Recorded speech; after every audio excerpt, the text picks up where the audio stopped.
يا نبي سلام عليك، يا رسول سلام عليك، يا حبيب سلام عليك،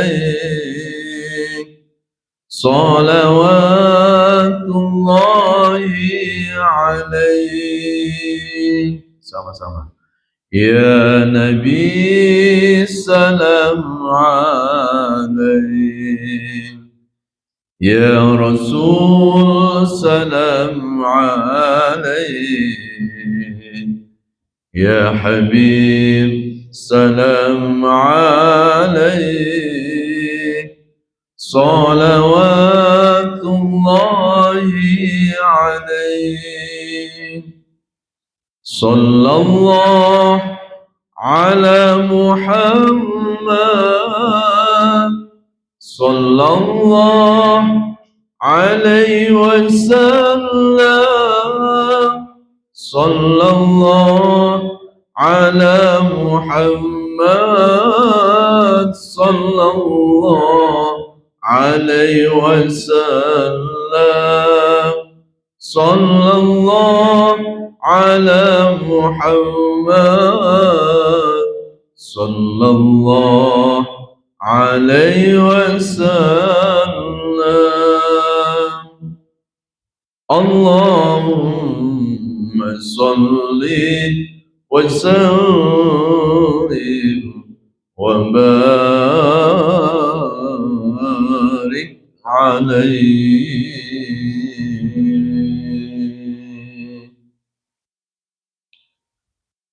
Ya Allah, sampaikan salawat salam rindu kami kepada kekasih-Mu Rasulullah Sallallahu Alaihi Wasallam.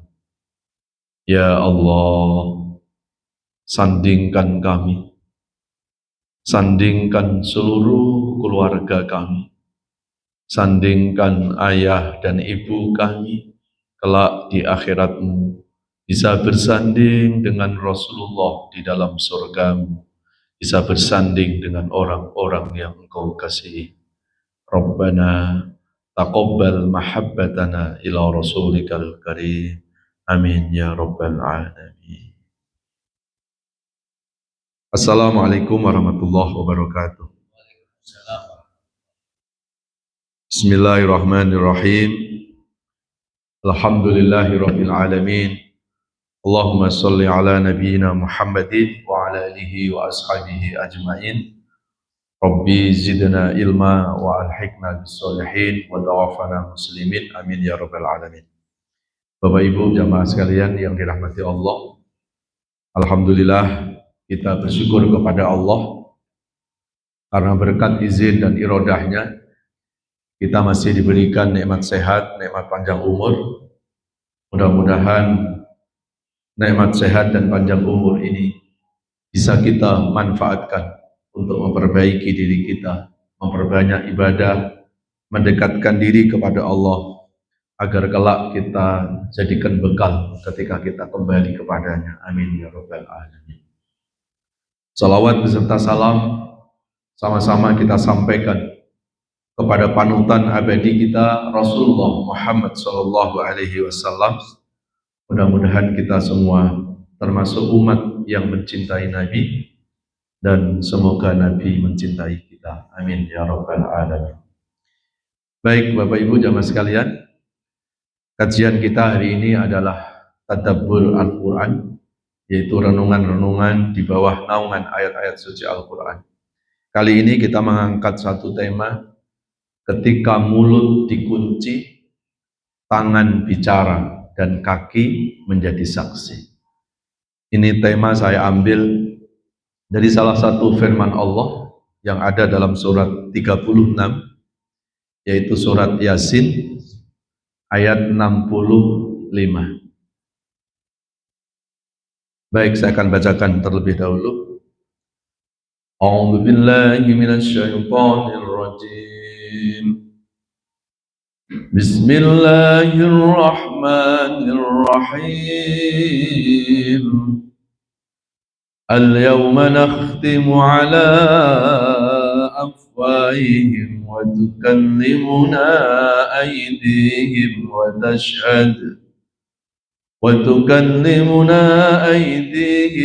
tashhadu arjuluhum bima kanu yaksibun.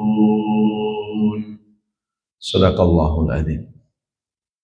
Yang artinya pada hari di mana mulut manusia itu dikunci, tangan berbicara, dan kaki menjadi saksi atas perbuatan yang pernah dilakukannya. Sadaqallahul adzim. Maha benar Allah atas segala firman-firman. Bapak Ibu, ayat ini menjelaskan tentang fase yang disebut dengan yaumul hisab. Apa yaumul hisab itu?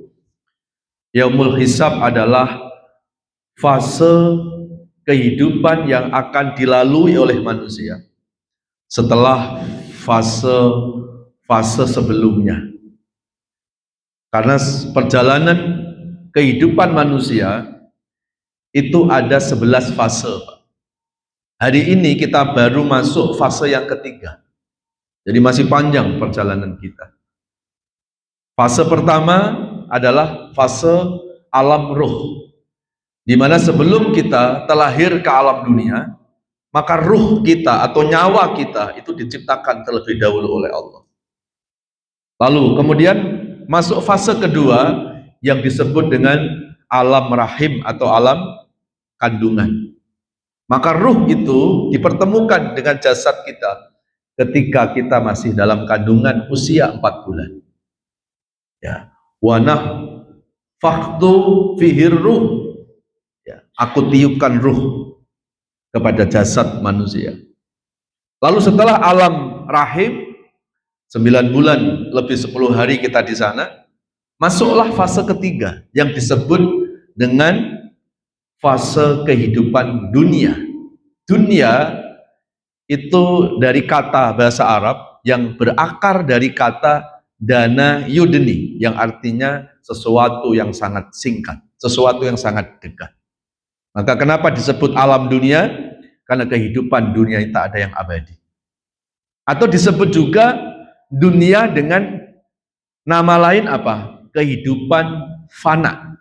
Fana juga dalam bahasa Arab dari akar kata fana, artinya apa? Akan binasa. Kullu man 'alaiha fan wa yabqa wajhu rabbika dzul jalali wal ikram. Ya, semua kehidupan ini akan sirna. Fana itu artinya sirna itu, yang kekal hanya Allah Subhanahu wa taala. Berapa lama kita hidup di dunia, di alam yang tidak lama ini, yang di alam yang sirna ini, tergantung kontrak hidup kita sama Allah. Tapi Rasulullah sudah mengestimasi umru ummati baina sittin wa sab'in. Umur umatku normalnya rata-rata itu antara 60-70 tahun. Kalau dikasih nikmat di dunia ya segitu kita, dikasih susah ya segitu. Ya, karena kenikmatan di dunia tidak mungkin abadi, dan kesusahan di dunia juga nggak mungkin abadi. Nggak mungkin ada orang di dunia ini senang terus, dan nggak ada manusia di dunia itu susah terus. Maka normalnya kehidupan dunia itu kadang senang, kadang susah. Jadi kalau hari ini ada orang kepengen hidupnya senang terus, Pak, harusnya pindah ke surga, baru senang terus. Gitu. Ini dunia bukan surga. Atau kalau ada orang ngomong, tapi hidupku ini dunia susah terus, ya nggak mungkin juga di dunia susah terus, karena yang susah terus itu nanti di neraka. Ini dunia bukan neraka, ini dunia juga bukan surga. Maka dunia itu perpaduan antara surga dan neraka. Kadang senang, kadang susah, itulah normalnya kehidupan dunia. Kadang tanggal muda, kadang tanggal tua, itu nggak mungkin tanggal muda terus itu ya. Nah, lalu setelah fase ketiga kehidupan dunia, masuklah fase keempat, Pak, yang disebut dengan yaitu alam al-maut, kematian. Ya, kita tidak pernah tahu kapan kematian itu akan menjumpai kita. Jangankan kita manusia biasa, sekelas Nabi Muhammad saja nggak dikasih bocoran Pak tentang wafatnya. Kita tahu Rasulullah wafat 63 itu setelah Nabi wafat, tapi saat Nabi masih hidup, Nabi nggak pernah tahu Pak. Andai kata ditanya oleh keluarga, ya Rasul, engkau umurmu kira-kira berapa ya akhir hayatmu, akhir kehidupanmu? Nabi pun nggak pernah tahu Pak. Karena kalau bicara tentang kematian, itu hanya hak prerogatifnya Allah. Ini Allah jelaskan dalam surat Al-Isra surat 17 ayat 85. Wa yas'alunaka 'anir ruh qulir ruhu min amri rabbi. Kalau ada orang bertanya tentang hidup, tentang kematian, tentang ruh itu urusan Allah. Wa ma utitum minal ilmi illa qalila, dan tidaklah Allah berikan ilmu kepada manusia kecuali ilmu yang sangat sedikit itu. Ya. Jangankan manusia, Pak, malaikat Israel yang diperintahkan untuk mencabut nyawa manusia saja nggak tahu hari ini akan mencabut nyawa siapa kalau Allah nggak perintahkannya. Ya, jadi kalau bicara kematian Pak, itu tidak bisa dihubungkan dengan peristiwa atau dengan usia atau dengan kondisi. Karena hari-hari ini kalau kita dengar berita duka kan, yang ada di pikiran kita, si Anu meninggal Pak, biasanya kita kan nanya kenapa. Lalu kita jawab, emang udah sakit-sakitan. Seolah-olah meninggal dihubungkan dengan sakit. Atau ada yang mengatakan, ya memang sudah tua. Padahal kematian itu nggak ada hubungannya dengan usia tua. Kematian juga nggak ada hubungannya dengan sakit, Pak. Kalau kematian itu hubungannya dengan usia tua, berapa banyak anak muda pun meninggal sebelum tua. Kalau kematian dihubungkan dengan sakit, banyak Pak orang yang badan sehat meninggal tanpa gejala. Dan itu terjadi di sekitar kita. Kam min sahihin yamutu bi ghairi illatin. Berapa banyak orang meninggal tanpa gejala. Ya, dulu kita masih ingat ya, ketua masjid kita ini meninggal bersandar di ini yang tempatnya ya, awas hati-hati itu ya, gitu ya. Gitu. Masih baca Quran tiba-tiba, nah itulah akhir kehidupan. Ya. Kematian itu dihubungkan dengan takdir Allah. Nggak ada hubungannya dengan peristiwa, dengan kondisi, nggak ada.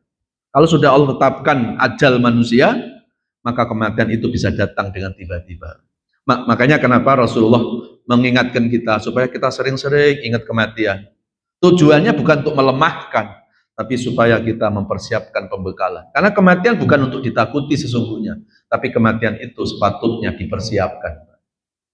Ya. Lalu setelah fase kematian, masuk lagi kita pada fase yang disebut dengan yaumul, ada yang namanya alam barzah. Ya. Ini sering diartikan alam barzah sama alam kubur itu sama, padahal beda Pak. Alam kubur itu yang buat menyemayamkan jasad kita, itu kubur. Ada di Tanah Kusir, ada di Kalibata, atau nggak tahu di sini yang dekat di mana gitu ya. Nah, kalau alam barzah itu alam di mana Allah menyimpan, mengumpulkan nyawa-nyawa manusia. Jadi jasadnya ada di kubur, nyawa manusia akan ditempatkan di satu tempat namanya alam barzah. Di mana alam barzah itu? Dijelaskan dalam surah Ar-Rahman, bainahuma barzakhul la yabghiyan. Alam barzah itu adalah alam antara surga, antara dunia dan akhirat, Pak. Di tengah-tengah posisi. Nah, nanti ruh ini akan dipertemukan lagi dengan jasad manusia yang dikubur itu. Kapan itu? Ketika masuk pada fase yang disebut dengan yaumul ba's, hari kebangkitan. Hari kiamat, kan manusia dibangkitkan dari alam kubur, Pak. Nah, ruh yang tadinya di alam barzah itu akan dipertemukan dengan jasad kita semuanya. Dan pada kondisi itu, jasad-jasad kita belum tentu seperti sekarang ini. Ini bukan dongeng, Pak. Bukan cerita kayak Cinderella. Ini direkam dalam Quran. Kalau kita buka dalam surat Al-Zalzalah, ya, 98 ayat yang ke-6. Yauma idzi yasdurun nasu ashtatal liyurau a'malahum. Nanti pada hari di mana manusia itu akan dibangkitkan dari alam kubur dalam bentuk yang berbeda. Seperti apa?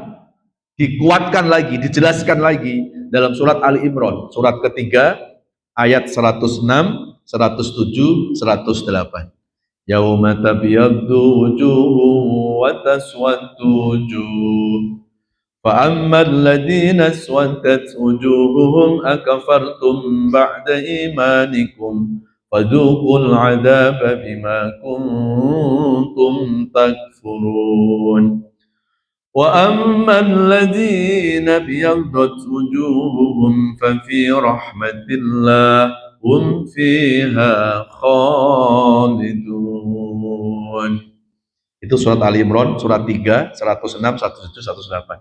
Pada hari di mana manusia dibangkitkan dari alam kubur dalam dua bentuk. Yang pertama, ada yang dibangkitkan dari alam kubur, Pak, dengan wajah yang putih berseri-seri. Dan ada yang dibangkitkan dari alam kubur dalam bentuk wajah yang hitam muram. Lalu, siapa yang dibangkitkan dari alam kubur dalam bentuk wajah yang hitam muram itu? Fa'ammal ladzina aswaddat wujuhum, adapun yang wajahnya hitam muram, mereka itulah orang-orang yang ingkar kepada kebenaran, ingkar kepada Allah. Lalu siapa yang wajahnya putih berseri-seri itu? Wa ammal ladzina abyaddat wujuhum fa fi rahmatillah, mereka itulah orang-orang yang mendapat rahmat Allah dan merekalah ahli surga. Mudah-mudahan kita termasuk yang nanti dibangkitkan dari alam kubur, wajah kita putih berseri-seri. Amin ya rabbal. Dan salah satu amalan, Pak, ya, amalan yang membedakan nanti ketika di hari akhir itu ada wajah yang putih berseri-seri, di antaranya kata Nabi adalah dawamul wudu, melanggengkan wudu. Nanti wajah itu akan bercahaya. Dan ini dikuatkan dalam hadis, inna ummati yuhsyaruna yaumal qiyamah muhajjaluna min asaril wudu. Nanti umatku akan dikumpulkan pada hari kiamat muhajjalun, yang wajahnya itu bersinar, bercahaya, bi asaril wudu, karena bekas air wudu tadi. Ya. Dan itu dikuatkan dalam surat Al-Baqarah 222 di akhir ayatnya, innallaha yuhibbul tawwabin wa yuhibbul mutatahhirin. Allah mencintai orang yang bertaubat dan Allah mencintai orang yang menjaga kesucian. Di antara menjaga kesucian itu apa? Menjaga wudhu. Jadi wudhu jangan hanya kita lakukan saat mau sholat. Usahakan melanggengkan wudhu. Karena air wudhu ini yang kita siramkan ke wajah nanti akan memberikan energi. Dan itulah tanda umat Rasulullah SAW yang bisa dilihat pada hari kiamat. Jamaah sekalian yang dirahmati Allah. Lalu masuk fase yaumul kiamah sudah, yaumul ba'si, hari kebangkitan tadi. Lalu kemudian fase yang berikutnya apa? Yaumul mahsyar. Manusia akan dikumpulkan di padang mahsyar.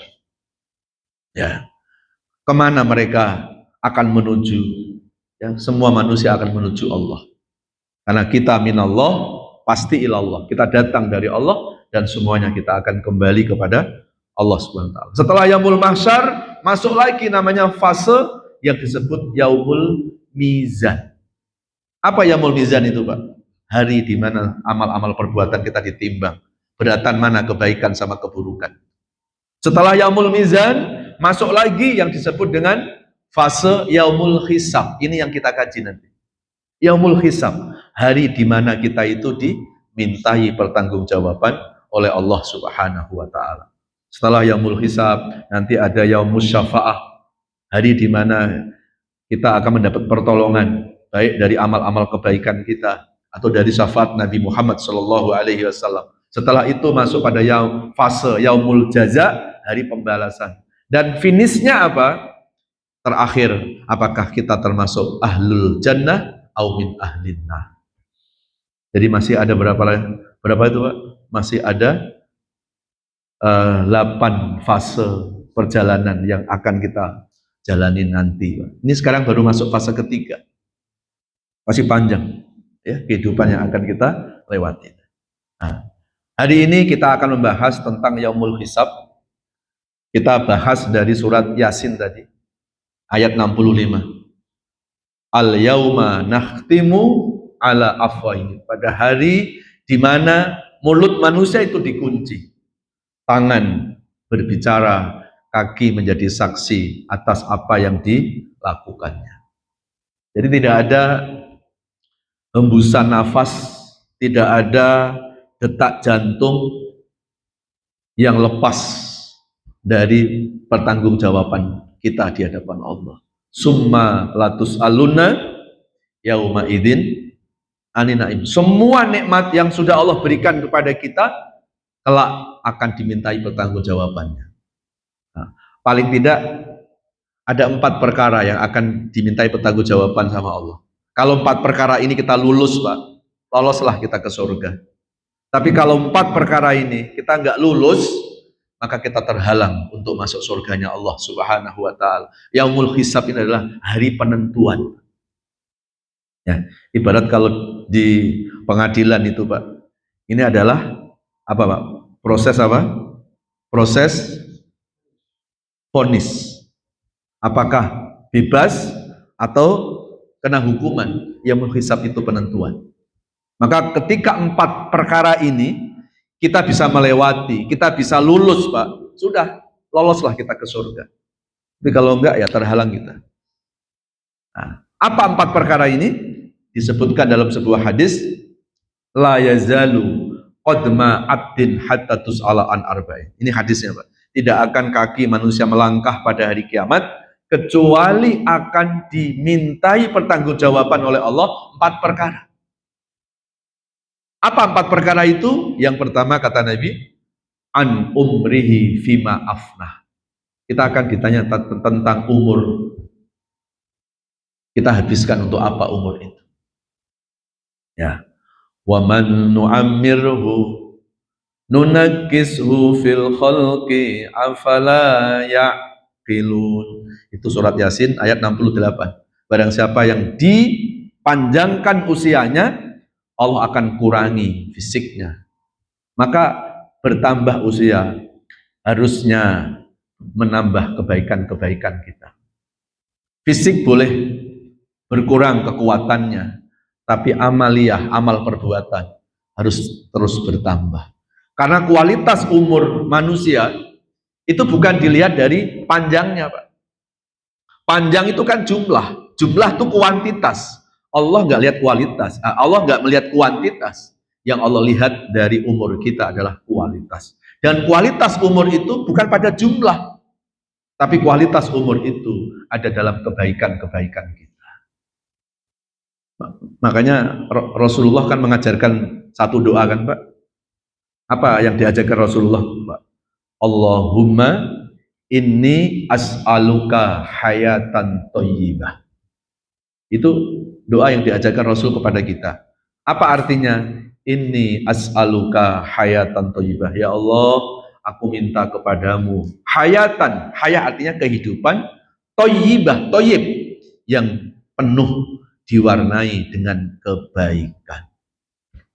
Jadi yang diminta Rasulullah, Pak, bukan pada panjang umurnya. Yang diminta Rasulullah adalah kebaikannya. Karena apa? Karena panjang umur itu kuantitas, sementara kebaikan itulah kualitas. Khairun nas man tola umruhu wa hasuna amaluhu. Sebaik-baik manusia itu yang dikasih panjang umur dan banyak kebaikan. Tapi sejelek-jelek manusia yang dikasih panjang umur tetapi banyak keburukan.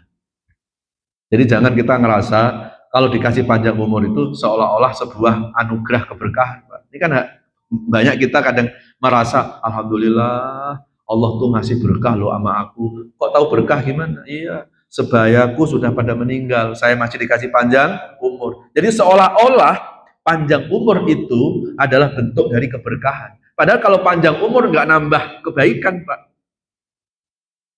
Justru kata Nabi apa? Wasyarrun nas. Manusia yang jelek itu yang dikasih panjang umur tapi nggak menambah kebaikan. Berarti yang baik di mata Allah adalah orang yang dalam hidupnya diwarnai dengan banyak kebaikan. Ada orang, Pak, maaf, di usia yang masih relatif muda meninggal dunia. Bisa jadi dia tuh panjang umur di hadapan Allah. Apa yang menyebabkan dia panjang umur? Ya kualitas kebaikannya itu. Ada orang yang dikasih umur ratusan tahun tapi nol dengan kebaikan, sesungguhnya dia nggak tambah umur di hadapan Allah. Karena yang dilihat oleh Allah bukan tambah umurnya, tapi yang dilihat oleh Allah adalah tambah kebaikannya. Makanya jangan heran Pak, kadang banyak orang baik malah umurnya pendek. Ya, mungkin Allah tahu Pak, ini kalau dikasih panjang umur malah nggak baik. Ya, mumpung dia masih baik, Allah ambil supaya ketika menghadap Allah dia membawa kebaikan. Atau mungkin sudah merasa ini bekal kebaikan sudah cukup, ngapain lama-lama? Gitu Pak. Ya. Kadang yang nggak baik malah dikasih panjang umur, itu pun baik juga. Karena Allah masih ngasih kesempatan supaya di sisa-sisa umur itu bisa memperbaiki diri. Gitu ya. Kan kata Rasulullah dalam hadis apa Pak? Kullu bani Adam khata wa khairul khata'at tawwabun. Semua manusia itu banyak dosanya, kata Nabi. Dan sebaik-baik yang berdosa ketika orang itu menyadari dosa dan mau bertaubat kepada Allah. Berarti yang nggak baik siapa Pak? Yang nggak baik justru yang merasa paling baik, itu malah nggak baik. Yang merasa paling benar, merasa paling suci, apalagi merasa paling jago, padahal yang jago ayam gitu ya. Merasa paling super, yang super apa Pak? Mie Pak ya. Fala tuzakku anfusakum wa huwa a'lamu bimanit taqwa. Jangan pernah kita merasa lebih baik dari orang lain. Karena sejatinya yang tahu diri kita hanya Allah. Jangankan menilai orang lain, kita aja nggak tahu loh Pak, nilai diri kita di hadapan Allah. Karena hak menilai haknya siapa? Haknya Allah Pak. Makanya kalau hari-hari ini ada orang senang menilai-nilai orang lain, jangan-jangan dia telah magang jadi Tuhan. Ya, ya. Loh tapi kan memang hari ini dia jelek ya, hari ini dia jelek, tapi kan belum tentu hari esok. Karena Allah nggak, kalau ngasih hidayah kadang nggak pakai detik. Ya, nggak usahlah kita bicara kesalahan-kesalahan orang lain. Kita flashback aja Pak. Diri kita sendiri saja. Kalau sekarang ini kita senang ke masjid, kita senang ibadah, subuh-subuh bisa berjamaah di masjid, itu karena Allah sudah ngasih hidayah. Tapi coba flashback deh. 30 tahun yang lalu, 40 tahun yang lalu, 20 tahun yang lalu, subuh-subuh seperti ini kita masih ada di mana? Mungkin ada yang masih di tempat tidurnya. Nah kalau hari ini ada teman kita, ada tetangga kita, sahabat kita yang belum baik, apa hak kita untuk menjelekkan dia? Toh jangan-jangan dulu itu adalah kita juga. Kalau kita sekarang Allah bisa memberikan kebaikan kepada kita, masa Allah nggak bisa kalau Allah memberikan hidayah, memberikan kebaikan juga kepada orang lain. Makanya kalau kita membenci, boleh membenci, bukan membenci orangnya, tapi benci kelakuan. Seperti apa yang dilakukan oleh Nabi. Ya, ketika Abu Jahal sakit, coba bisa Bapak Ibu bayangkan kayak apa dosanya Abu Jahal kepada Nabi. Satu, dia pamannya Nabi, tapi dia merencanakan untuk membunuh Nabi. Dia menyuruh orang untuk melempari batu ke Nabi, Pak. Begitu Abu Jahal sakit, yang nengok pertama kali ke rumahnya Abu Jahal adalah Rasulullah SAW. Lalu ditanya, ya Rasulullah, kalau pakai bahasa kita, ngapain kau tengok Abu Jahal? Abu Jahal itu musuhmu. Abu Jahal itu jelas-jelas orang yang mau membunuhmu. Ngapain kau tengok dia? Apa kata Nabi? Aku membenci Abu Jahal. Yang aku benci kelakuannya. Aku tak benci orangnya. Yang aku tengokkan orangnya. Dan yang aku benci adalah kelakuan. Ya, cuma susah nih kayaknya mau menerapkan itu ya. Biasanya kalau kita udah benci sama kelakuannya, sekalian sama, padahal kelakuan itu bisa berubah loh. Ya, Bapak Ibu pernah dengar sebuah hadis nggak yang disampaikan oleh Rasulullah? Kan pernah Rasulullah berkisah kan Pak? Kata Nabi apa? Dulu ada orang yang pendosa. Namanya pendosa gimana Pak? Puluhan tahun dia dinabubukkan dengan perbuatan dosa. Lalu Rasulullah melanjutkan kisahnya. Sebelum orang ini meninggal dunia, Allah memberikan hidayah. Ini terekam dalam hadis yang sahih. Akhirnya orang ini bertaubat Pak. Nggak lama bertaubat, lalu orang ini meninggal dunia. Apa kata Nabi Pak?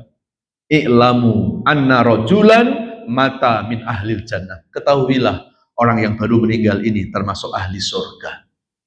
Sahabat bertanya, ya Rasul kok bisa Rasulullah? Ini dosanya puluhan tahun di masa lalu, sementara kebaikannya baru sedikit. Belum lama bertaubat, lalu meninggal dunia. Gimana dengan dosa yang pernah dilakukan puluhan tahun di masa lalunya? Apa kata Nabi, Pak? Allah tidak melihat masa lalu seseorang. Yang Allah lihat adalah akhir dari kehidupan seseorang. Disitulah kita baru dapat nilai dari Allah. Hari ini kita baru cari nilai. Hari ini kita baru proses menuju penilaian itu.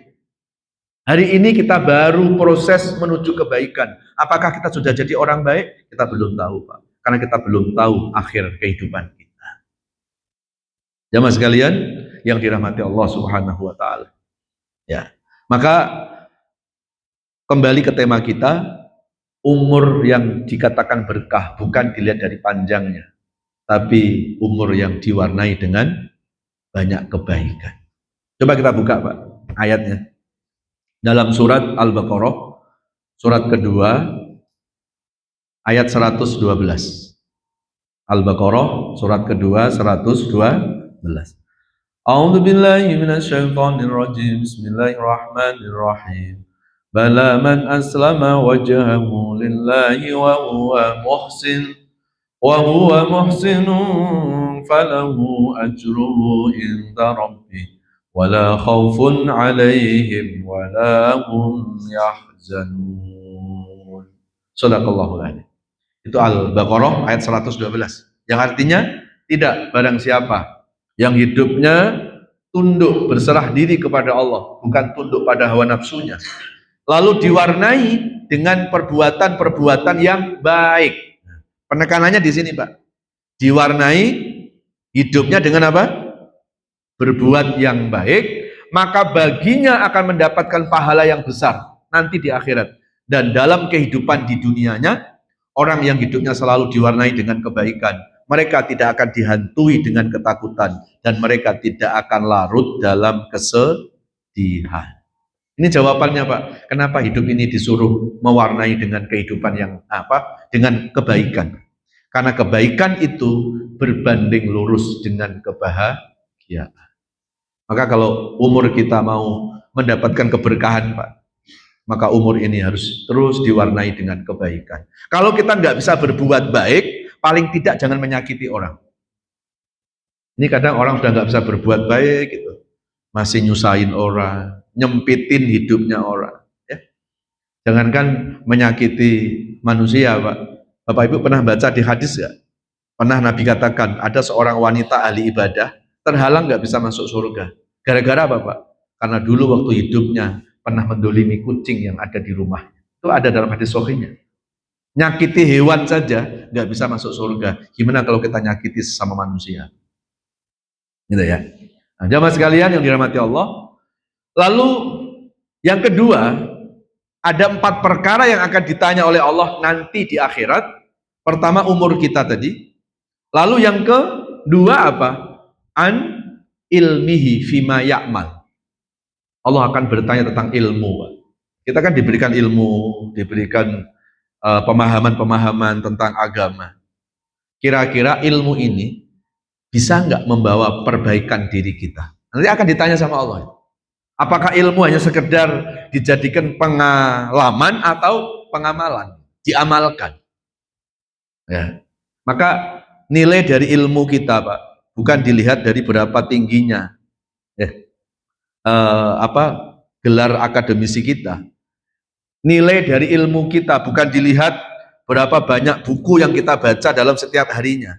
Atau nilai dari ilmu itu bukan dilihat berapa kali kita ngaji. Enggak di situ. Tapi nilai dari ilmu itu akan dilihat mampu enggak ilmu yang kita fahami ini membawa kesolehan pribadi dan kesolehan sosial kita. Berarti kalau kita kepengen tahu kira-kira aku sudah ngaji sekian tahun, ilmuku tuh manfaat apa tidak, itu bukan dilihat dari berapa tinggi ilmu kita, Pak. Tapi akan dilihat sebelum dan setelah ngaji itu, ada nggak perubahan-perubahan diri kita.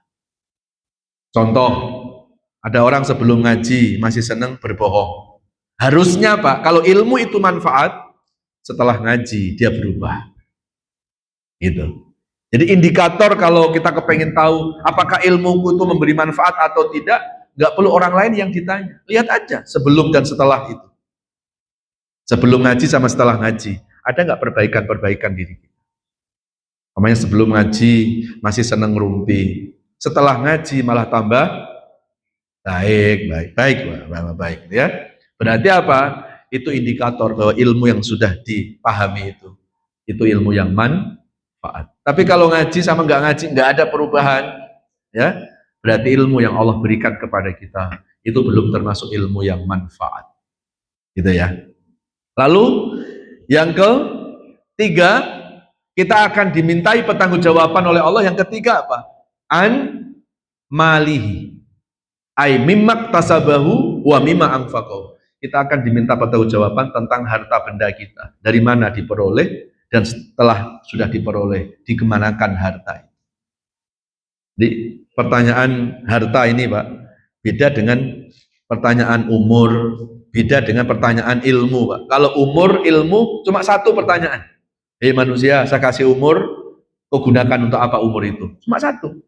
Ilmu, hei manusia, saya kasih ilmu sama engkau, ilmu itu bisa membawa perbaikan diri atau tidak? Cuma satu. Tapi begitu pertanyaan tentang harta, itu ditanya ujung pangkal Pak. Dari mana engkau peroleh harta itu? Kalau kita bilang dari rezeki yang halal, belum selesai Pak. Ditanya lagi sama Allah, setelah engkau dapat rezeki yang halal, kau kemanakan harta bendamu itu? Apakah hanya untuk membahagiakan dirimu sendiri atau menjadi jalan untuk membahagiakan orang lain? Karena nilai dari harta kita tuh bukan berapa banyaknya yang kita simpen di bank itu, Pak. Nilai dari harta kita, sejauh mana harta itu bisa memberikan kebahagiaan buat orang lain juga. Ya, itulah yang disebut dengan harta yang berkah. Harta berkah itu bukan dia dari jumlah. Berkah itu apa? Ziyadatul khair wa sa'adah. Semakin dia tambah harta, dia nggak nambah pelitnya. Dia nggak nambah pelitnya. Dia semakin tambah dermawannya. Itu tanda bahwa harta itu diberkahi oleh Allah Subhanahu wa ta'ala. Jadi indikator harta berkah atau tidak itu bukan hanya dilihat dari jumlah. Ya. Banyak itu kan jumlah. Jumlah itu kuantitas. Tapi kualitas harta itu, ketika harta itu memberikan kebahagiaan, ya bukan hanya untuk diri kita, tapi menjadi jalan untuk membahagiakan orang lain juga. Ya. Nah, kemudian yang keempat yang akan ditanya sama Allah, apalagi Pak? An ahlihi, keluarga. Ya. Kullukum ra'in wa kullukum mas'ulun an ra'yati. Kita ini pemimpin, Pak. Dan kita kelak akan dimintai pertanggungjawab apa yang kita pimpin. Jadi pemimpin itu bukan harus menjadi kepala presiden, bukan menjadi kepala negara, tapi kita adalah pemimpin. Buat siapa? Buat keluarga kita. Ya, maka di Quran itu di surat At-Tahrim, surat 66, ayat 6, Allah mengingatkan kepada kita. Ya, A'udzubillahi minasyaitonirrajim. Surat At-Tahrim, surat 66, ayat 6. Ya ayyuhalladzina amanu qu anfusakum wa ahlikum nara wa quduhan nas wal hijarah 'alaiha malaikatun ghiladun shidadun la ya'suna Allah ma amarahum wa yaf'aluna ma yu'marun. Shadaqallahul adzim. Itu surat At-Tahrim, surat 66 ayat 6. Yang artinya, wahai orang-orang yang beriman, jagalah dirimu dan keluargamu. Jadi kewajiban kita orang tua ini bukan hanya mencari selamat sendiri, Pak, tapi harus menjadi jalan keselamatan untuk keluarga kita. Orang tua yang baik bukan orang tua yang mencari surga sendiri, tapi menjadi jalan ke surga buat keluarga. Orang tua yang baik bukanlah orang tua yang mencari selamat sendiri, tapi yang mampu menyelamatkan diri dan keluarganya. Ya, maka orang tua yang berhasil, Pak, ini dalam konteks agama, orang tua yang berhasil itu bukan orang tua yang ketika meninggal dunia lalu mewariskan harta yang banyak kepada anak-anaknya. Bukan ukuran orang tua berhasil itu seperti itu. Tapi orang tua yang berhasil, orang tua yang hebat, ketika orang tua itu meninggal dunia, mampu mewariskan ilmu dan keimanan kepada anak-anak. Karena anak-anak yang soleh, Pak, itu melebihi dari harta benda. Anak-anak yang soleh itu melebihi dari kekayaan, Pak. Ya. Karena anak soleh itu akan menjadi perpanjangan dari amal kebaikan orang tua. Mungkin kita sudah terbujur di alam kubur sana, tapi kalau kita meninggalkan anak-anak yang soleh, amal kita melalui mereka juga, Pak. Maka itu kalau dalam bahasa Quran disebut dengan baqiyatus sholihah. Apa baqiyatus sholihah itu? Amal kebaikan yang tersisa dari orang tua. Contoh gini, Pak. Saya ambil contoh, Pak. Umpamanya kita meninggal dunia, umpamanya nih, Pak, di usia 50 tahun, umpamanya nih. Kita meninggalkan anak 4, umpamanya. Anak 4 masing-masing umurnya 50 tahun juga. Berarti 50 kali 4. Berapa tuh, Pak? 200 tahun. 50 tahun itu usia biologis kita. Udah selesai kan, Pak? Kita udah meninggal dunia. Tapi 200 tahun usia kita sebetulnya Allah titipkan melalui anak-anak kita. Usia biologis kita cuma 50 tahun, tapi 200 tahun itu perpanjangan dari usia kita. Melalui siapa? Melalui anak-anak soleh. Karena apa yang dilakukan oleh anak-anak soleh dan doanya itu akan mengalirkan terus kebaikan untuk orang tua.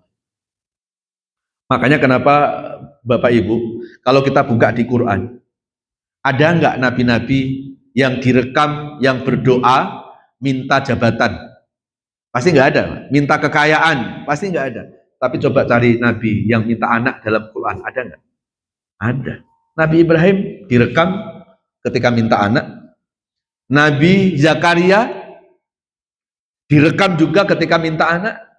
Rabbi habli minas solihin. Kalau Nabi Zakaria, inni wahanal admu minni washtala ra'su syaiba walam aku bidu'aika rabbi syaqiya wa inni khiftul mawaliya min warai wa kanat imraati aqiran fahabli min ladunka waliya. Itu surat Maryam, surat 20, surat 19 ayat yang ke-1 sampai ke-7. Ya Allah, ubanku telah tumbuh, dengkulku telah loyo, istriku mandul, tapi aku nggak pernah jenuh. Aku berdoa kepadamu, berikan anak kepadaku. Doa Nabi Zakaria, Pak. Istrinya mandul, Allah kabulkan doa. Allah berikan putra yang namanya Yahya. Ya. Jadi artinya apa? Kenapa kok di Quran yang direkam oleh Allah doa-doa Nabi yang minta anak? Yang minta jabatan, yang minta harta nggak ada. Kenapa kok anak yang direkam? Karena anak-anak kita itu sesungguhnya melebihi dari harta benda kita. Ya, melebihi dari kekayaan. Ya. Maka kan di hadis kata waladun soleh yad'ulah, anak yang soleh yang mendoakan. Berarti 2 poin, Pak. Cuma hari ini kan banyak orang memahami anak soleh itu ya yang mendoakan.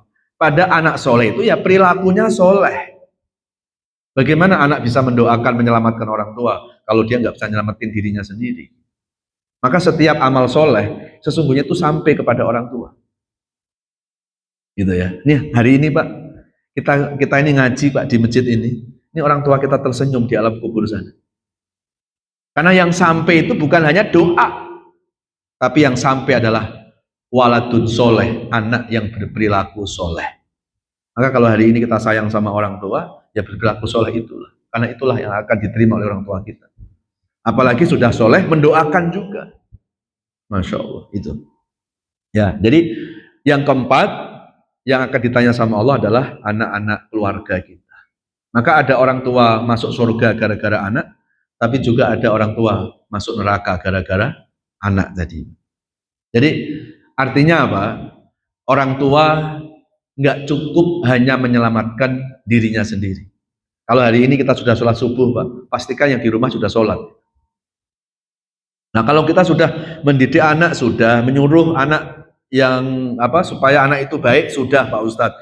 Tapi kok tetap anak itu belum baik juga, apa yang harus kita lakukan, Pak? Apakah boleh kita membenci anak? Nggak boleh. Apakah boleh kita kemudian menghina anak kita? Nggak boleh. Kenapa? Karena anak-anak kita adalah amanah Allah. Kita hanya berkewajiban untuk mendidik, merawat, mengasuh, selebihnya kita kembalikan kepada Allah. Kalau anak kita jadi anak soleh, itu juga bukan karena kompetensi diri kita, itu karena hidayah Allah juga. Makanya kalau hari ini ada orang tua merasa bangga, merasa berhasil ya menjadikan anak soleh, berarti orang tua itu tidak lulus ujian. Karena ujian itu bukan harus anak nakal saja, anak soleh pun ujian. Harusnya kalau anak kita soleh, kita harus sadar, yang menyolehkan itu bukan orang tua, yang menyolehkan itu adalah Allah Subhanahu wa Ta'ala. Kalau orang tua bisa menyolehkan anak, harusnya anak Nabi Nuh nggak kafir dong Pak. Kalau orang tua bisa menyolehkan anak, harusnya anak Nabi Adam nggak kafir juga. Buktinya dua nabi, anak-anak dua-duanya anaknya kafir. Satu anak Nabi Nuh, malah anak istrinya itu. Apakah Nabi Nuh berdosa? Apakah Nabi Nuh gagal? Tidak. Karena kewajiban orang tua hanya mendidik, mengarahkan, menasehati. Selebihnya kita kembalikan kepada Allah. Allah lah yang bisa membolak-balikkan hati manusia. Nabi Adam punya anak Qabil, membunuh adik kembarannya Habil. Kafir? Apakah Nabi Adam gagal? Tidak. Karena apa? Kewajiban manusia hanya berusaha. Dan manusia tidak wajib berhasil. Berhasil itu haknya Allah. Maka kalau kita sudah mendidik anak dengan baik, ternyata anak kita nggak sesuai dengan harapan kita, nggak perlu kita jantungan, nggak perlu kita sakit hati, nggak perlu kita kecewa. Kenapa? Sejelek-jelek anak kita, anak-anak kita nggak pernah minta dilahirkan dari orang tuanya. Yang dulu minta anak kan kita, Pak. Kan nggak pernah ada anak minta orang tua. Pak. Kalau anak boleh minta orang tua, dia juga kepingin punya orang tua seperti Nabi Muhammad, yang sabar, yang ikhlas. Tapi kan nggak bisa. Yang dulu minta anak itu orang tua. Kenapa ketika diberikan anak oleh Allah? Gara-gara nggak sesuai dengan harapan kita, lalu kita kecewa, Pak. Nggak boleh. Karena apa? Ketika kita kecewa, itu menunjukkan kita belum sepenuhnya ikhlas karena Allah. Ya, orang kalau ikhlas, Pak, insya Allah hidupnya nggak banyak kecewa. Jadi kekecewaan itu bukan karena siapa-siapa. Kekecewaan itu kita belum sepenuhnya ikhlas karena Allah. Kadang kita berbuat baik ke anak, kepengen anak balas baik kan gitu kan. Padahal yang nyuruh baik Allah. Yang nyuruh berbuat baik orang tua ke anak juga Allah. Kenapa kita minta balasan dari anak? Orang yang nyuruh Allah. Kalau orang tua ikhlas, dia nggak akan berharap, dia tidak akan fokus kebaikan itu dibalas oleh anak. Kalaupun anak balas baik, dia tidak merasa tersanjung, dan kalaupun anak belum balas baik, dia nggak akan kecewa. Kenapa? Karena orang tua itu yakin kebaikan kepada anak tidak akan disia-siakan oleh Allah. Ya, makanya kalau ada orang dalam hidupnya sering kecewa, itu salah bergantung, Pak. Banyak hari ini kita bergantung, dibalas oleh manusia.